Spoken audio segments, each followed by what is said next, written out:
জয় শ্রীরাম। এর পরেই যে কথাটা আমার মনে পড়ছে, একটা বহু পুরনো হিন্দি সিনেমার গানের কলি, मैं क्या करूं राम मुझे बुड्ढा मिल गया। আমার দুই প্রতিপক্ষই বৃদ্ধ, অতি বৃদ্ধ। আজকে রবিবার, আমি এই পাড়ার ছেলে, কত বক্তৃতা দিয়েছি এই বসুমতী ব্যাংক অফ ইন্ডিয়ায়, কত লড়াই লড়েছি এই অঞ্চলের মানুষ জানেন 34 বছরের সিপিএম এর রাজত্বে। আজকে রোববার, পথ চলতি মানুষের ভিড় নেই অফিস ফেরত মানুষের, বা বাজার বসেনি বাজারের লোকের, পুলিশের ভিড়টাও নেই। মাননীয় মুখ্যমন্ত্রী ওই রাস্তার মোড়ে 23 তারিখে মিটিং করেছিলেন। 3 দিন রাস্তার বাস বন্ধ ছিল। আমি পারতাম আজকে করতে, না, মানুষকে কষ্ট দেব না। লেডি ডাফরিন হসপিটাল আছে পাশে, কিন্তু মুখ্যমন্ত্রী যদি বলেন আমি আমার স্ট্রিট বউবাজারের রাস্তা জুড়ে মিটিং করব, কি করবে পুলিশ? কিছু করার আছে? কিচ্ছু করার নেই। শেষ দিন তো ডেলিভারি হয়ে যাওয়ার পর মায়েরা শিশু নিয়ে ফিরতে পারছিলেন না, বলছেন না, মুখ্যমন্ত্রীর মিটিং শেষ হয়ে যতক্ষণ তিনি না যাবেন মায়েরা বাচ্চা নিয়ে ফিরতে পারবেন না। কি অসুবিধা হয়েছিল এই তল্লাটের মানুষদের, সেটা সকলেরই জানা, কারুর অজানা নয়। সুতরাং সেই অসুবিধা হওয়া মানুষেরা নিশ্চিতভাবেই আর যাই করুন না কেন তৃণমূলকে ভোট দেবেন না। মঞ্চে উপস্থিত আমাদের রাজ্যের ভারতীয় জনতা পার্টির সভাপতি ডক্টর সুকান্ত মজুমদার, আসামের প্রাক্তন মুখ্যমন্ত্রী, বর্তমান বন্দর এবং জাহাজ মন্ত্রী সম্মানীয় সর্বানন্দ সোনোয়াল, উপস্থিত আছেন অর্জুন সিংহ, একটু আগেই বক্তব্য রেখেছেন, কল্যাণ চৌবে, অল ইন্ডিয়া ফুটবল ফেডারেশনের, আমরা সবাই ফুটবল প্রেমী, তার সভাপতি, জেলা সভাপতি অত্যন্ত স্নেহভাজন তমগ্ন ঘোষ, রামপুর এই আমাদের দুবরাজপুরের এমএলএ আমার সহকর্মী এখানে এসেছেন, আমাদের বেশ কয়েকটা বক্তব্য রেখেছেন কয়েকটা জায়গায়, বিধায়ক অনুপ সাহা, মঞ্চে উপস্থিত আমার নেতৃবৃন্দ, বন্ধুরা, ভাইরা এবং সামনে মানুষেরা। এখানে এসে কে কি বলে গেলেন আর বলে গেলেন না, তাতে কিন্তু তাপস রায়ের কিছু আসে যায় না। আমি ভূমিপুত্র, মধ্য কলকাতার, উত্তর কলকাতার, এখানকার মানুষ জন্মের পর থেকেই আমাকে দেখেছেন, দুটো জন্মের পর থেকেই, একটা মানুষ হিসেবে জন্মের পর থেকেই, আর একটা রাজনৈতিক জন্মের পর থেকেই। আমার শৈশব, আমার বাল্য, আমার কৈশোর, আমার যৌবন, আমার পৌর সবই কেটেছে। সকলেই জানেন আমি যা, সেটা সকলেই জানেন। খারাপ লাগলো কি জানেন, যে মাননীয় মুখ্যমন্ত্রীকে তো আমি আনপার্লামেন্টারিয়ান টার্মিনোলজি ব্যবহার করতে পারবো না, অসংসদীয় ভাষা ব্যবহার করতে পারবো না, আমি তো তাকে মিথ্যাবাদী বলতে পারবো না, তবে নিশ্চয়ই বলবো তিনি একজন প্রতিষ্ঠিত অসত্যবাদী। সেদিনকে যে কটা কথা উনি বলে গেছেন, প্রতিটি কথার আমি উত্তর দেবো এখানে দাঁড়িয়ে। তিনি কখন কি বলেন ভুলে যান, শব্দ ব্রহ্ম, বুঝে শুনে ব্যবহার করবেন, তা না হলে নিজের দিকেই ফিরে যায়। আর মানুষ এখন আপনাকে মোটামুটি বুঝে গেছে যে বিশ্বাসযোগ্যতা বা গ্রহণযোগ্যতা ছিল একটা সময় আপনার, তো আজকে বাংলায় আপনার সেই বিশ্বাসযোগ্যতা বা গ্রহণযোগ্যতা নিশ্চিতভাবেই নেই। তা নাহলে যেদিন আপনি মিটিং করলেন, কয়েকবার আমার কালী পুজো উদ্বোধনে এসেছিলেন, তারপরে তো সুদীপ ব্যানার্জি নিষেধ করে দেওয়ার পরে আসতেন না, তার থেকে বেশি ভিড় হতো আপনি যেদিনকে মিটিং করে গেছিলেন এখানে। মানুষ আর আপনার বক্তৃতাও শোনে না, শুনতে চায় না। আমি ভেবেছিলাম যে একটা রাজনৈতিক বক্তব্য শুনবো, নির্বাচনী বক্তব্য শুনবো, না, আমি বসে শুনছি অনলাইনে, নোট নিচ্ছি। বলতে হবে তো আমাকে, হতাশ করেছেন আপনি, শুধু আমাকে নয়, সেদিন আপনার বক্তৃতা শুনতে যে কজন এসেছিলেন সে কজনকেই আপনি হতাশ করেছেন। আপনি বলেছেন যে মোদিজি এক্স হয়ে যাবে, যদিও আপনি মোদিজি বলেননি। আপনাকে আমি অনুরোধ করব যে ভারতবর্ষের প্রধানমন্ত্রীকে মোদি মোদি করবেন না, এটা আপনার ঔদ্ধত্য, এটা আপনার স্পর্ধা। আপনি ভারতবর্ষের একটা অঙ্গ প্রদেশের মুখ্যমন্ত্রী, মোদিজি বলবেন, মোদি কি? আপনি বলেছেন মোদি এক্স হয়ে যাবে, আপনি দিন গুনুন আপনি কবে এক্স হচ্ছেন তার জন্য।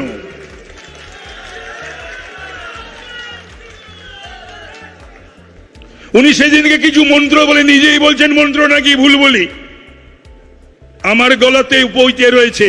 হ্যাঁ, আপনি মন্ত্র ভুল বলেন, সঠিক মন্ত্র আপনি বলেন না, বহু সময় ভুল বলেন। সেগুলো মানুষ বোঝে, মানুষ জানে, সেগুলো নিয়ে মানুষের কোনো চিন্তা ভাবনা নেই। মন্ত্র ঠিক বলেন আর ভুল বললেন কি আসে যায়?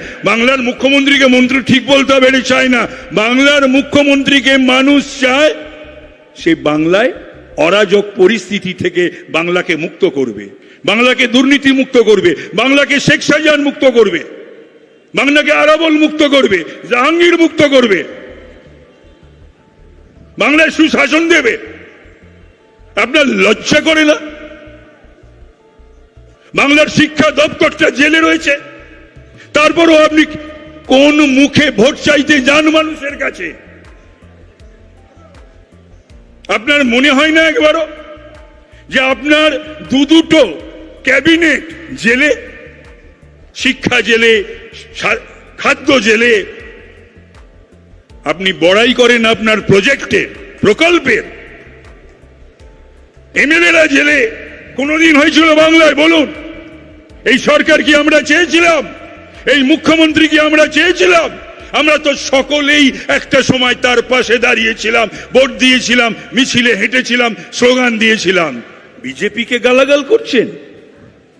বিজেপি যদি না থাকতো, সরকারি ক্ষমতা, নানাবিধ ক্ষমতা, রাজনৈতিক ক্ষমতা আর অটলজির আশীর্বাদ যদি না থাকতো, আজকে তাকতি তাউসে মসনদে আপনি বসতে পারতেন না, তৃণমূল এই জায়গায় আসতে পারত না, আপনিও আসতে পারতেন না। আপনি লোককে যা খুশি তাই বলেন, তাই না?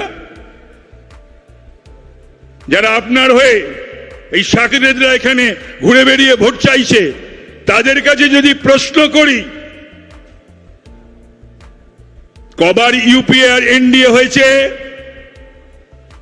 কবার কংগ্রেস হয়েছে, কবার বিজেপি হয়েছে, এবারও আমি জানি না কি হবে, কেউ বলতে পারে এবারে উনি কি করবেন? তাহলে পরে তিনি কোন মুখে লোককে, মানুষকে, অন্যদেরকে আক্রমণ করেন? তার তো বহুবার হয়ে গেছে এনডিএ, ইউপিএ, কংগ্রেস এবং বিজেপি। তারপরও তিনি এই কথাগুলো কি করে বলেন? তার মন্ত্রিসভা তো একটা জগা খিচুড়ি, কোন দল নেই। তৃণমূল, নামটা তৃণমূল, গ্রাসরুট, আর সব টপকাচ্ছে ওপর থেকে। বহিরাগত বলে বিজেপিকে। কালি যদি শোনেন, সর্বানন্দজিকে বলবেন বহিরাগত। কীর্তি আজাদ ভূমিপুত্র, ইউসুফ পাঠান ভূমিপুত্র, শত্রুঘ্ন সিনহা ভূমিপুত্র। মানুষ পাওয়া যায় না বাংলায়? এত বড় দল, আপনি এত জনপ্রিয় নেত্রী এত কাজ করেছেন, তাহলে পরে আপনি বিশ্বের দিদি, ভারতের দিদি, তাহলে আবার আপনার ক্যারিশমায় চটে গেছে বলে দিদি নম্বর 1কে ধরে আনতে হয় কেন আপনাকে? এই প্রশ্নের উত্তর দেবেন না? দিদি থাকতেও দিদি নম্বর 1কে ধরে নিয়ে আসতে হচ্ছে। আপনি মোদিজিকে বলেছেন ডিবেটে চ্যালেঞ্জ করবেন। কোন ডিবেটে? আমি তো আপনার এখানকার প্রার্থীকে 2 মাস ধরে বলছি, এনি চ্যানেল, যে কোনো জায়গায়, যে কোনো দিন, যে কোনো সময় আমি 10টা প্রশ্ন করব, তৃণমূলের প্রার্থী আমাকে 50টা প্রশ্ন করবে। আধ ঘন্টা হলে আমি 10 মিনিট বলবো, উনি 20 মিনিট বলবেন। 1 ঘন্টা হলে আমি 20 মিনিট বলবো, উনি 40 মিনিট বলবেন। সাহস আছে? আপনি আবার প্রধানমন্ত্রীর সঙ্গে চ্যালেঞ্জ নিচ্ছেন। কোন চ্যালেঞ্জ নেবেন আপনি? বিশ্বগুরু করতে চলেছে ভারতবর্ষকে। 3.9 ট্রিলিয়ন থেকে 5 ট্রিলিয়ন আমাদের অর্থনৈতিক শক্তি হতে চলেছে। সারা বিশ্বের রাষ্ট্রনায়কেরা মোদিজিকে সম্মান করছেন, সমীহ করছেন। ইউক্রেন রাশিয়া নিয়ে চোখে চোখ দিয়ে তিনি যা কেউ করতে পারেননি, করেননি, তিনি বলছেন রাশিয়াকে এবং ইউক্রেনকে। আপনি বলেছেন প্রার্থীর বিরুদ্ধে, এখানে দাঁড়িয়ে বলেছেন কিছু বলবেন না। আরে আপনার বলার থাকলে তো বলবেন, বললেন না কেন? কিছু বলার যদি থাকতো আপনি বলতেন আমার সম্বন্ধে। আপনি বলেছেন সুদীপ ব্যানার্জি 1.5 বছর জেলে ছিল, জেলে থাকার কাজ করেছিল বলে জেলে, অবশ্য 1.5 বছরটা আপনি বাড়তি বলেছেন। 136 দিন জেলে ছিল, স্বাধীনতা সংগ্রাম করে জেলে ছিল, ফ্রিডম ফাইটার। শুধু আজ নয়, হাত পাকিয়েছে অনেক ছোটবেলার থেকে। 50 বছর আগে ফিরে যান আজ থেকে। সেই সময় কংগ্রেসের রাজত্ব ছিল, হুইট ব্র্যান্ড স্ক্যাম, ভুসি কেলেঙ্কারি ছিল, তারও নায়ক, আর আজকে রোজ ভ্যালিরও নায়ক। অর্থাৎ উনি গোল্ডেন জুবিলি সেলিব্রেট করতে পারেন ওনার করাপ্টেড লাইফের, করাপশনের। আপনি আনুগত্যের কথা বললেন, তাড়িয়ে দিয়েছিলেন কেন 6 বছরের জন্য? অনুগত বললেন। হ্যাঁ, আপনি বলেছেন যে বিদ্যাসাগরে আমরা খুব সতর্ক। পরশুদিন প্রধানমন্ত্রী আসছেন, সবাইকে সতর্ক থাকতে হবে। আমি কলকাতা পুলিশকেও বলবো, তার কারণ বিদ্যাসাগরের মূর্তি যে ভেঙেছিল তাকে আমি জানি, আমি চিনি, 38 নম্বর ওয়ার্ডে থাকে এবং তৃণমূলের প্রার্থীর সঙ্গে ঘুরে বেড়াচ্ছে। বিজেপি ভাঙেনি, মিথ্যা কথা।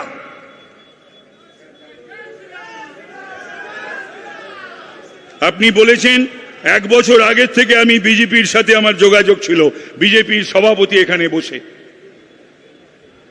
আপনি কি নিজের মতন করে সকলকে ভাবেন?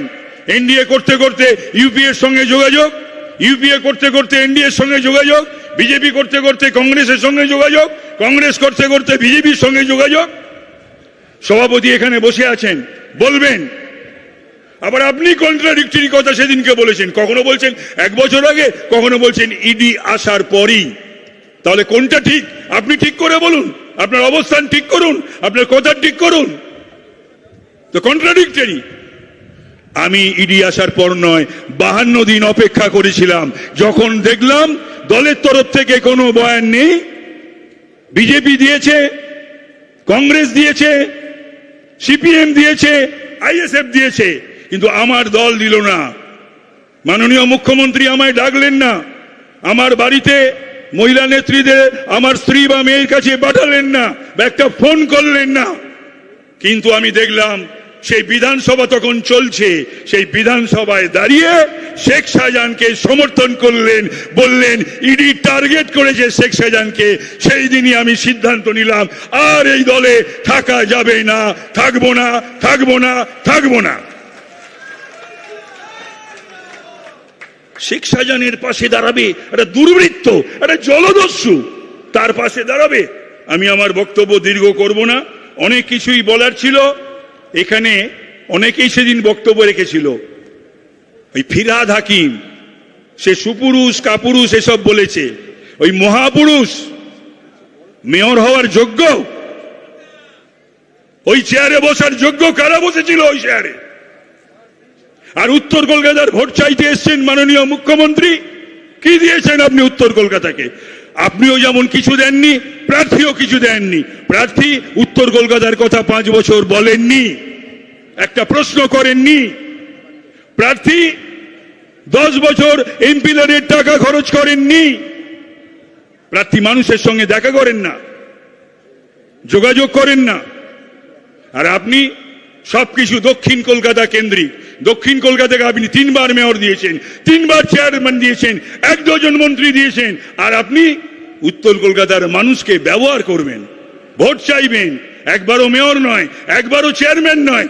আর এখন শুধু শশী টিম টিম করে জ্বলছে। একটা মন্ত্রী সাধন পাণ্ডে মারা যাওয়ার পরও আরেকটা মন্ত্রী হয় না উত্তর কলকাতায়। উত্তর কলকাতার মানুষ তো আপনাকে ভোট দেবেই। আর ফিরহাদ হাকিম কি বলে 21-এর ইলেকশনে, যে ডন পত্রিকার সাংবাদিককে, যে আসুন আপনাকে ঘুরিয়ে দেখাই গার্ডেন রিচ, এটা একটা ছোটখাটো পাকিস্তান। সেই সুর ধ্বনিত হচ্ছে ভরতপুরের এমএলএর মুখে। হুমায়ুন কবির কি বলছেন? বলছেন যে আমরা 70% মুর্শিদাবাদে, 30%কে ভাগীরথীর জলে ফেলে দেবো। শুনতে হবে এটা ভারতবাসী হিসাবে, বাংলার মানুষ হিসাবে। তারপর তাকে গ্রেপ্তার করা হয় না। আমি রাজাবাজারে যখন প্রচারে যাচ্ছি, সেখানে বলা হচ্ছে আমাকে কসাই মহল্লায়, মুসলিম মহল্লা মে ঘুষা কিউ। এর আগে 12টা নির্বাচন আমি লড়েছি, এটা আমার 13th ইলেকশন। আমি কন্টেস্ট করছি, কিন্তু কখনো একথা শুনিনি। তাই আমি আমার বক্তব্য আর দীর্ঘ করব না। আমি শুধু আপনাদের বলবো, আপনারা সবাই আমাকে জানেন, চেনেন, ছোটবেলার থেকে দেখেছেন। এই স্কুলে পড়াশোনা করতাম, পাশেই থাকি। আপনারা এই যে 1 জুন, এই 1 জুনে আপনারা আমাকে পদ্মফুলে ভোট দিয়ে একটা পদ্মফুল মোদিজির হাতে তুলে দেবেন। আর মোদিজি 100টা পদ্মফুল ভারত মাতার চরণে নিবেদন করবেন। আর আমাকে 5 বছরের জন্য আপনারা সেবা করার সুযোগ করে দেবেন। ভারত মাতা কি।